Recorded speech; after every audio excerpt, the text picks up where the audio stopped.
안녕하십니까? 삶의 지혜와 깊은 성찰의 시간을 함께 나누는 이 공간에 오신 여러분을 진심으로 환영합니다.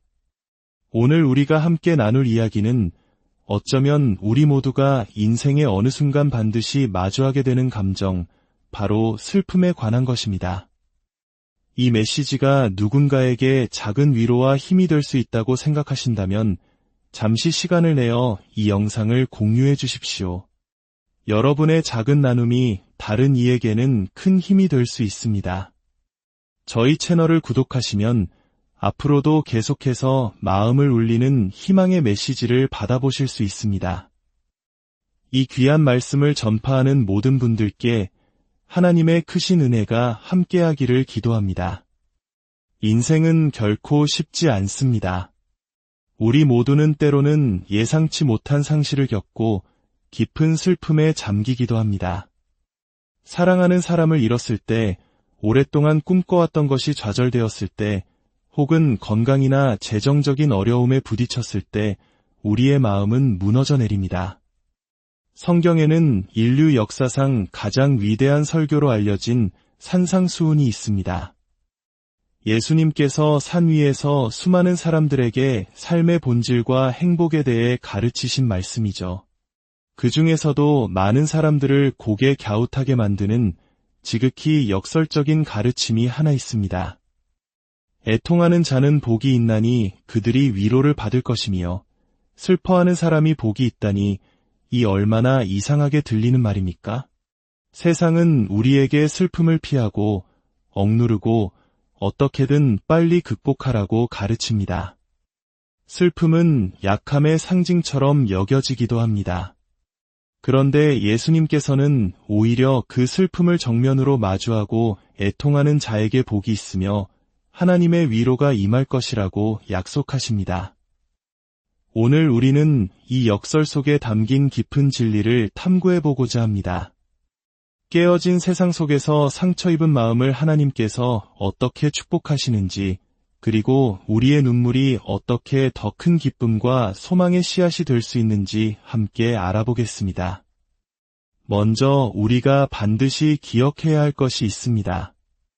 하나님은 우리가 항상 행복하기만을 기대하지 않으신다는 사실입니다. 많은 사람들이 그리스도인은 언제나 미소를 띠고 명랑하며 어떤 고난 속에서도 흔들리지 않는 초인적인 모습을 보여야 한다고 오해합니다.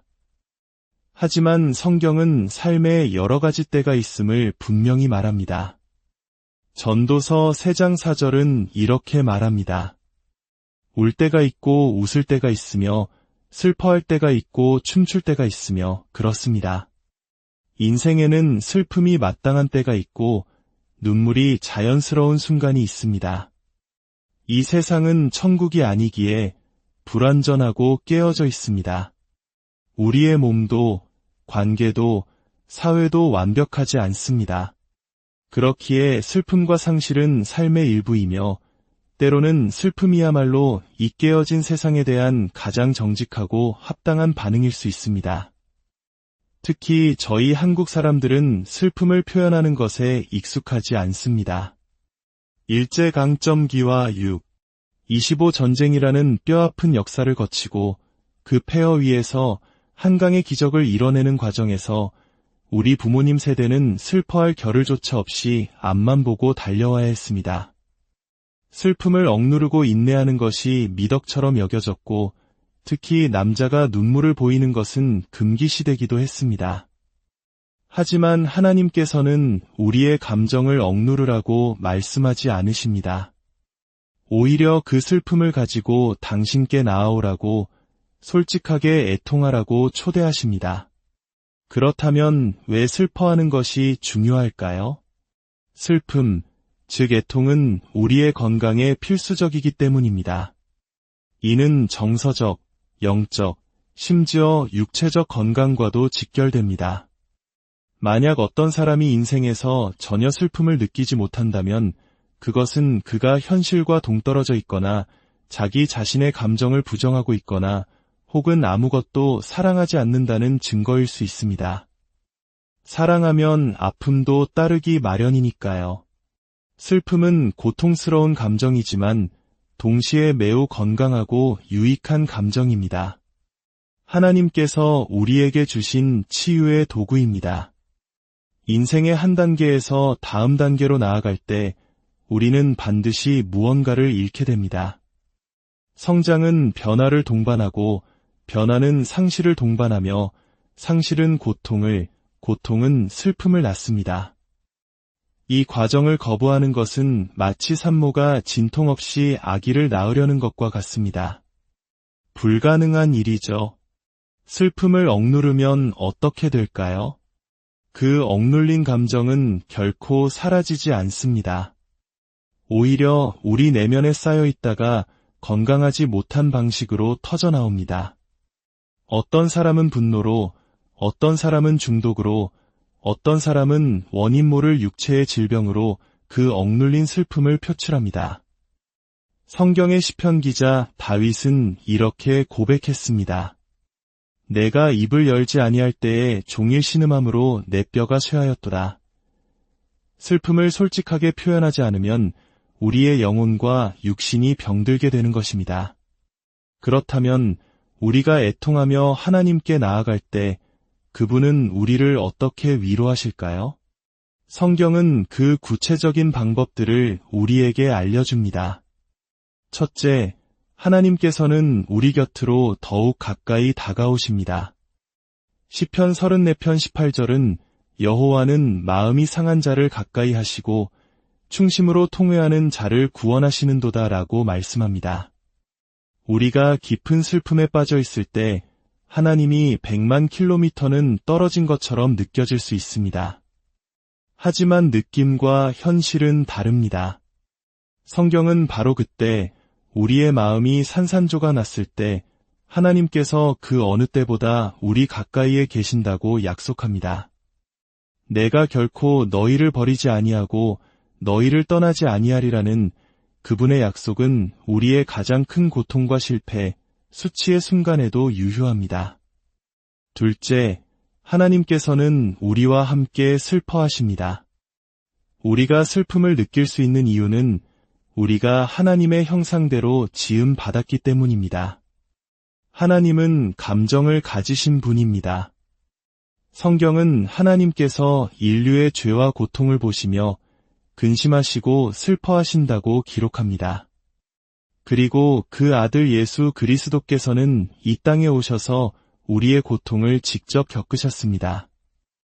이사야서 신세장은 그분을 간고를 많이 겪었으며 질고를 하는 자라고 묘사합니다. 우리의 마음이 찢어질 때 예수님은 나는 그게 무슨 감정인지 모른다고 말씀하지 않으십니다. 오히려 누구보다 깊이 이해하십니다. 그의 친구 나사로가 죽었을 때 성경에서 가장 짧은 구절인 요한복음 11장 35절은 이렇게 기록합니다. 예수께서 눈물을 흘리시더라. 가장 강하신 분이셨던 예수님께서 우셨다는 것은 눈물이 결코 약함의 증거가 아님을 보여줍니다. 오히려 깊은 사랑과 공감의 표현입니다. 셋째, 하나님께서는 우리에게 교회라는 영적인 가족을 주십니다. 하나님은 우리가 홀로 고통을 감당하도록 내버려 두지 않으셨습니다. 로마서 12장은 우리가 한 몸에 많은 지체를 가졌으나 모든 지체가 같은 기능을 가진 것이 아니니 이와 같이 우리 많은 사람이 그리스도 안에서 한 몸이 되어 서로 지체가 되었느니라. 즐거워하는 자들과 함께 즐거워하고 우는 자들과 함께 울라고 명령합니다. 기쁨은 나누면 2배가 되고 슬픔은 나누면 반이 된다는 말이 있습니다. 여러분의 아픔을 나눌 수 있는 믿음의 공동체, 소그룹이 있습니까? 혼자서 모든 짐을 지려 하지 마십시오. 치유는 공동체 안에서 일어납니다. 넷째, 하나님께서는 우리의 슬픔을 성장의 발판으로 사용하십니다. 고통은 하나님의 확성기와 같습니다. 평안할 때는 듣지 못했던 하나님의 음성을 고통 속에서는 똑똑히 듣게 됩니다. 때로는 고통스러운 경험을 통해서만 우리는 비로소 삶의 방향을 바꾸게 됩니다. 또한 하나님은 모든 것이 합력하여 선을 이루게 하시는 분입니다. 로마서 8장 28절의 위대한 약속처럼 하나님은 우리가 겪는 최악의 상황 속에서도 선한 것을 이끌어내실 수 있습니다. 우리의 인격을 더욱 깊고 단단하게 만드시며 이 땅의 잠깐의 고통이 영원한 영광에 비하면 아무것도 아님을 깨닫게 하심으로 우리를 천국에 합당한 사람으로 빚어가십니다. 다섯째, 하나님께서는 우리에게 천국의 소망을 주십니다. 이 세상의 삶이 전부라면 우리는 절망할 수밖에 없습니다. 세상에는 부조리와 고통이 너무나 많기 때문입니다. 그러나 우리에게는 소망이 있습니다. 바로 천국입니다. 데살로니가전서 4장 13절은 우리가 소망 없는 다른 이와 같이 슬퍼하지 않게 하려 함이라고 말합니다. 그리스도인에게 죽음은 끝이 아니라 새로운 시작입니다. 그래서 우리는 소망을 가지고 슬퍼합니다. 사랑하는 사람을 더 이상 볼 수 없다는 사실에 슬퍼하지만 그들이 지금 고통도 눈물도 슬픔도 없는 온전한 곳에서 주님과 함께 있음을 알기에 소망을 잃지 않습니다. 요한계시록 21장 4절은 그날에 대해 이렇게 약속합니다.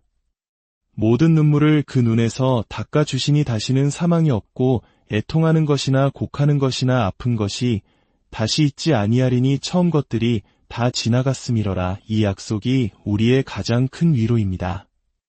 마지막 여섯째, 하나님께서는 우리의 고통을 다른 사람들을 돕는 데 사용하십니다. 이것이야말로 고통의 가장 위대하고 아름다운 목적입니다.